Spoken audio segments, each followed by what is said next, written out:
En los gobiernos unipersonales, monárquicos o despóticos, basta que el monarca o el déspota hagan valer sus leyes. En cambio, en los gobiernos republicanos, las autoridades están sometidas a leyes que preceden a los gobernantes.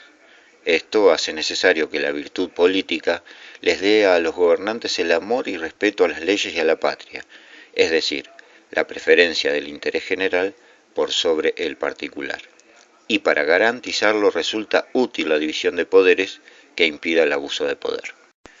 Los federalistas norteamericanos también forman parte de la tradición republicana. Estos autores establecen la necesidad de una constitución republicana y ya no tanto la virtud de las personas gobernantes, como medio para edificar un régimen sólido que evite las insurrecciones y disturbios, manteniendo la paz y asegurando de este modo la libertad civil. Según ellos, el poder debe ser dividido y las diferentes ramas, ejecutiva, legislativa y judicial, deben funcionar como controles, frenos y contrapesos mutuos.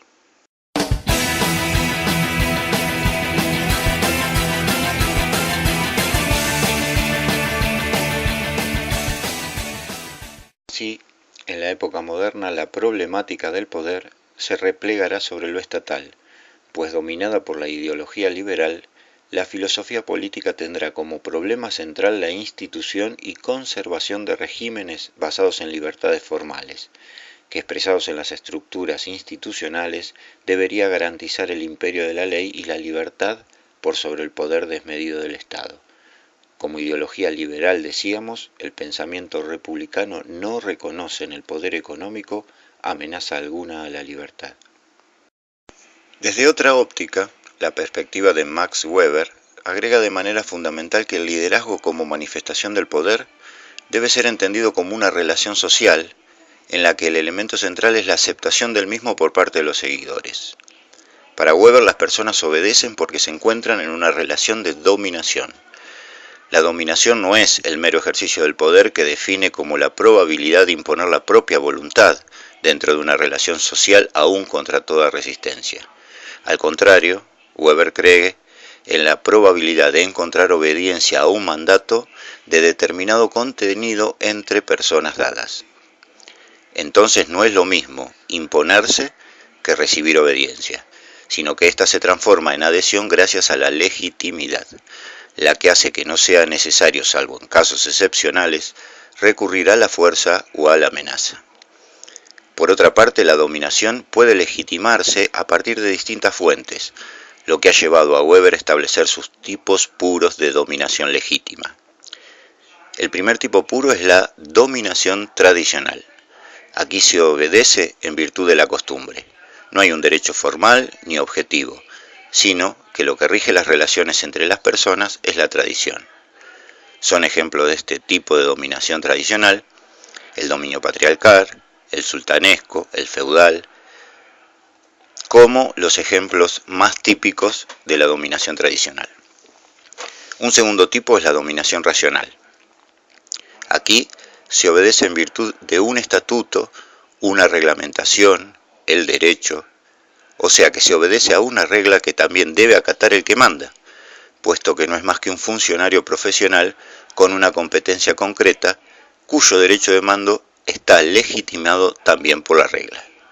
Por supuesto, el ejemplo político de este tipo es la dominación de la burocracia estatal.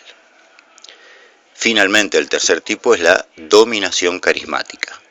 Aquí, según Weber, se obedece a una persona en virtud de sus dotes, ya sean sobrenaturales, mágicas, revelaciones, heroísmo, poder intelectual, oratoria. Es decir, que se genera una devoción personal al caudillo a causa de lo extracotidiano y excepcional de sus cualidades. Señalemos entonces que para Weber, el poder político no es una capacidad personal, sino una relación social. Mientras se sostiene la legitimidad de la autoridad, el gobernante más incapaz puede ejercer poder y recibir obediencia. Mientras los destinatarios de las normas crean que ellas se desprenden de ciertos principios de derecho éticamente obligatorios, el poder se mantiene. Aquello que Max Weber pone de manifiesto es entonces que la dominación y el liderazgo son siempre relacionales, y no se dan de manera exclusivamente unilateral. Esta transformación implica recuperar la problemática de la dominación. Es necesario un poder distinto al dominante, pero no solo como una estrategia de simple oposición, ni tampoco como una perspectiva de huida del poder o de un sistema antipolítico, sino como capacidad de propuestas y de construcción de alternativas. Antonio Gramsci elaboró el papel de la dominación cultural en la ideología como un medio de reforzar el poder del capitalismo y del Estado-nación. Gramsci consideró al poder como algo ejercido de un modo directo y público, y al poder de la burguesía como su capacidad de mantener al proletariado, o sea, a los obreros, en su situación socioeconómica. Foucault, en cambio, realiza un análisis del poder desde otra perspectiva. Se centra en el concepto de tecnologías de poder. La disciplina es un bagaje complejo de tecnologías de poder desarrolladas durante siglos para él. El poder es ejercitado entonces con una determinada intención. Para Foucault, el poder son acciones sobre otras acciones a fin de interferir con ellas. Afirma que el poder presume libertad en el sentido en que el poder no es forzar, sino formas de hacer que la gente se comporte por sí mismo de modo distinto de cómo lo hubiesen hecho de otra manera. Un modo de realizar esto es mediante la amenaza con violencia.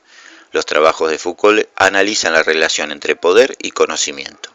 Cuando un mayor número de gente acepta los puntos de vista asociados con el sistema de creencias como conocimiento general, en un determinado sistema de creencias, las ideas y las acciones se convierten en impensables.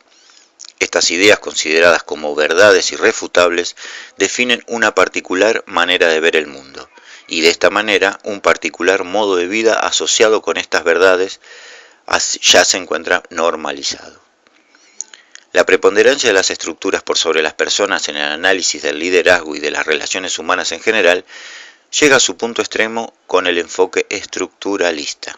Según el sociólogo británico Anthony Giddens, una de las características principales del estructuralismo es el descentramiento del sujeto, es decir, que para el estructuralismo el individuo es un portador de estructuras que por sí mismo no cuenta como factor.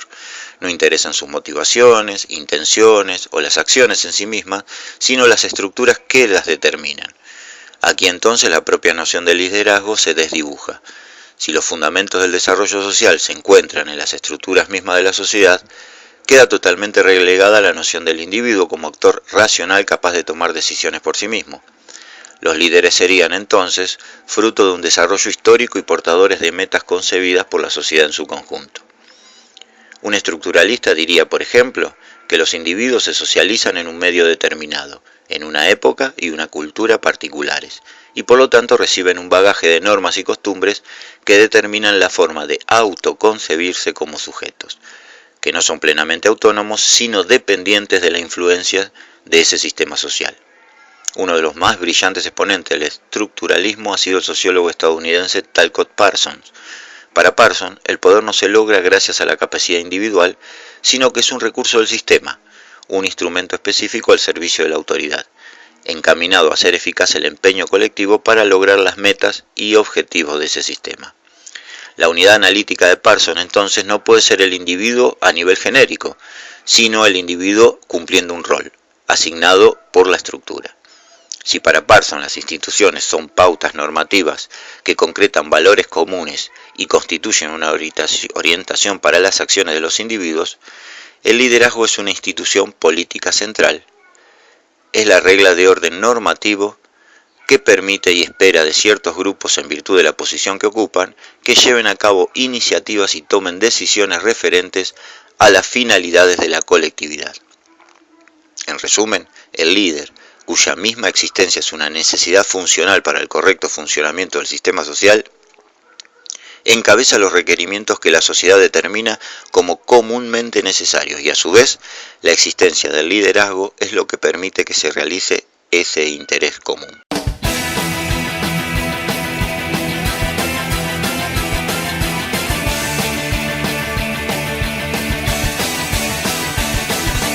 Cuando pierda todas las partidas, cuando duerma con la